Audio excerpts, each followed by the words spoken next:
Assalamualaikum warahmatullahi wabarakatuh anak-anak, apa kabar semuanya? Semoga kalian sehat selalu. Dan di sini Ibu akan memperkenalkan diri. Ibu adalah Rosita Dewi. Ibu mengajar mata pelajaran Bahasa Indonesia. Dan materi pertama yang akan kalian simak adalah teks laporan hasil observasi. Sebelum kita membahas dan sebelum kita mengenal tentang teks laporan hasil observasi, baiknya kita mengetahui kompetensi dasarnya dulu. Nah, di sini kompetensi dasarnya 3.1 mengidentifikasi laporan hasil observasi yang dipresentasikan dengan lisan dan tulis. Selanjutnya 4.1 menginterpretasi isi teks laporan hasil observasi berdasarkan interpretasi baik secara lisan maupun tulis. Nah, langsung aja kita ke tujuan kalian mempelajari teks laporan hasil observasi ini. Tujuan yang diharapkan setelah kalian mempelajari ini yaitu kalian dapat mengidentifikasi laporan hasil observasi yang dipresentasikan dengan lisan dan tulis, serta terampil menginterpretasi isi teks laporan hasil observasi berdasarkan interpretasi baik secara lisan maupun tulis dengan rasa ingin tahu, tanggung jawab, dan komunikatif selama proses pembelajaran. Lalu setelah kita mengetahui kompetensi dasar dan tujuan pembelajarannya, baru kita masuk ke dalam materi pembelajarannya, yaitu teks laporan hasil observasi. Jadi yuk kita simak apa sih teks laporan hasil observasi itu.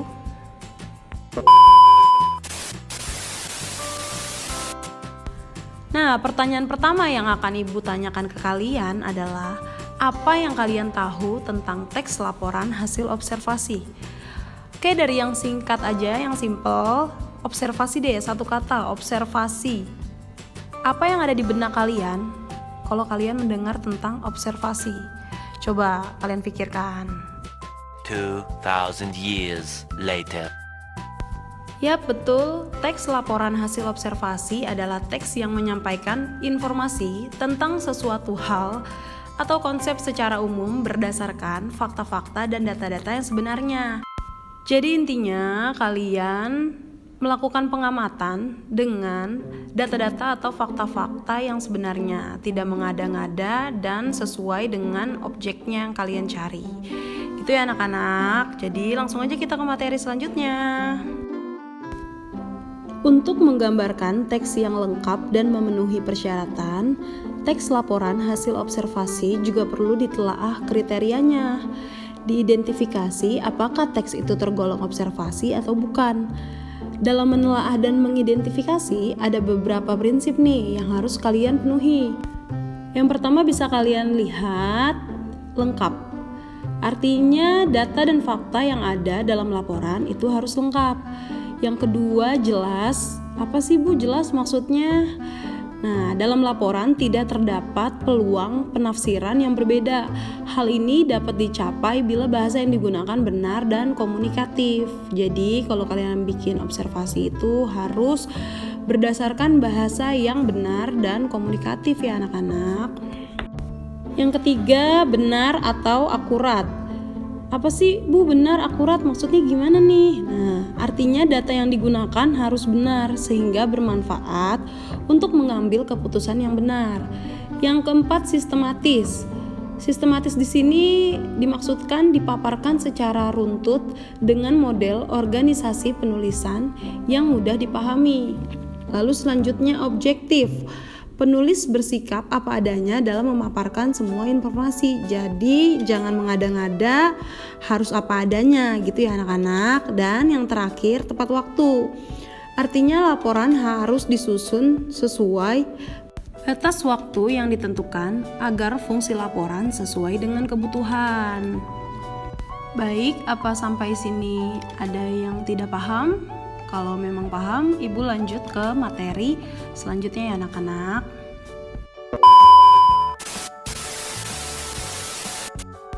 Bu, apa aja sih yang bisa saya observasi? Bu, apa aja sih yang bisa kita amati banyak banget, apapun bisa kalian observasi dan apapun bisa kalian amati. Misalnya di sini Ibu kasih contoh buah-buahan. Kalian observasi semangka. Apa Bu yang diobservasi kalau semangka? Apa Bu yang diamati kalau semangka? Banyak banget, misalnya kandungan yang ada di dalam semangka, bentuk semangka. Selanjutnya, misalnya kegiatan-kegiatan seperti yang kalian lihat di gambar 17 Agustusan atau kegiatan lain seperti kegiatan pramuka, paskibra atau kegiatan apapun. Contoh selanjutnya, kalian bisa mengobservasi tentang sekolah. Contohnya, apa sih yang ada di dalam sekolah tersebut? Misalnya, memiliki 2 gedung, memiliki 5 kamar mandi, memiliki 2 lantai, terdapat lapangan di dalamnya, mempunyai 3 jurusan. Misalnya, seperti di sekolah kita ada teknik komputer jaringan, pemasaran, dan akuntansi. Seperti itu, pokoknya banyak sekali ya. Contoh lain, misalnya, Bu, saya nggak mau Bu observasi buah, kegiatan, atau sekolah. Boleh banget, kalau misalnya kalian lebih suka observasi tentang binatang, boleh, seperti yang ada di gambar. Misalnya kalian observasi tentang harimau gitu ya anak-anak. Dan yang terakhir, contohnya pemandangan alam. Kalau kalian lebih suka, Bu, saya sering Bu setiap liburan jalan-jalan keluar kota, jadi saya sering melihat pemandangan alam, jadi saya suka observasi Bu, gimana? Boleh banget. Jadi apapun itu observasinya bisa, karena observasi itu luas. Yang penting apa yang kalian sampaikan tuh tidak mengada-ngada dan pastinya sesuai dengan keadaan yang ada ya anak-anak. Jadi langsung aja kita ke materi selanjutnya, yaitu tujuan kalian membuat teks laporan hasil observasi. Tujuannya yaitu untuk menyampaikan informasi tentang objek atau konsep sesuatu secara apa adanya, yang tadi Ibu bilang, sesuai fakta dan data-data yang diperoleh dari hasil pengamatan sistematis dan analisisnya ilmiah. Gitu ya anak-anak. Jadi setelah tujuan kalian sudah tahu, langsung aja kita ke struktur teks laporan hasil observasi. Ada 2 anak-anak, yang pertama itu pernyataan umum dan aspek yang dilaporkan. Ibu jelasin satu-satu ya. Yang pertama pernyataan umum. Pernyataan umum atau klasifikasi yang biasanya berupa definisi terdapat pada paragraf pertama. Nah, paragraf pertama ya anak-anak. Pernyataan ini menyampaikan hal-hal umum yang selanjutnya diperinci ke dalam paragraf berikutnya. Yang kedua, aspek yang dilaporkan berupa deskripsi.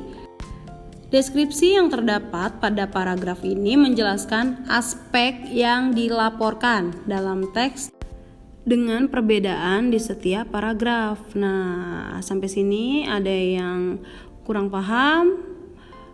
Kalau mau lebih jelasnya lagi, kita lihat setelah slide ini ada contoh teks laporan hasil observasi tentang semangka.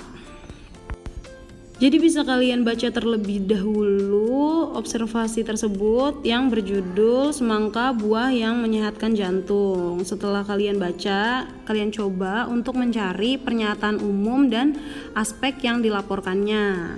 Jadi sekarang Ibu kasih waktu untuk kalian membaca dan mencari struktur teks laporan hasil observasinya ya.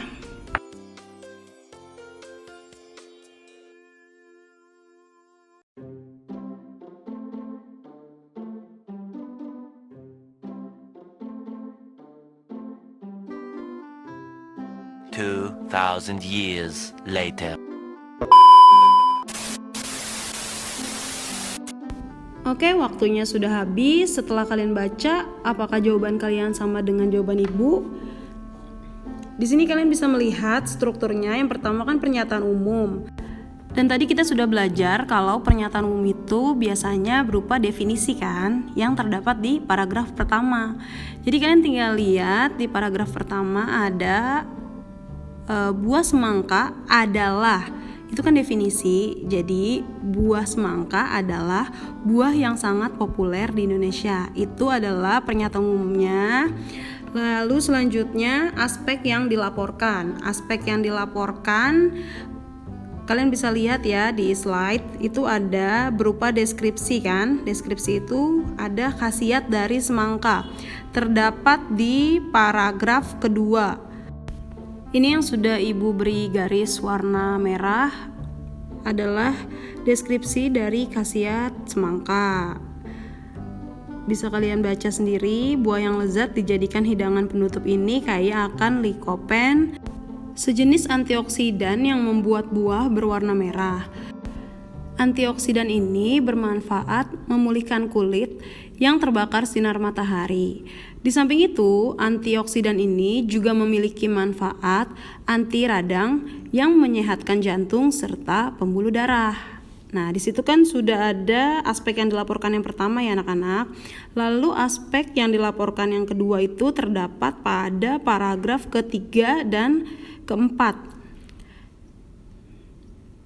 Yaitu dengan kandungan air 92%, semangka membantu kita kenyang lebih lama serta mengisi kebutuhan cairan di tubuh kita.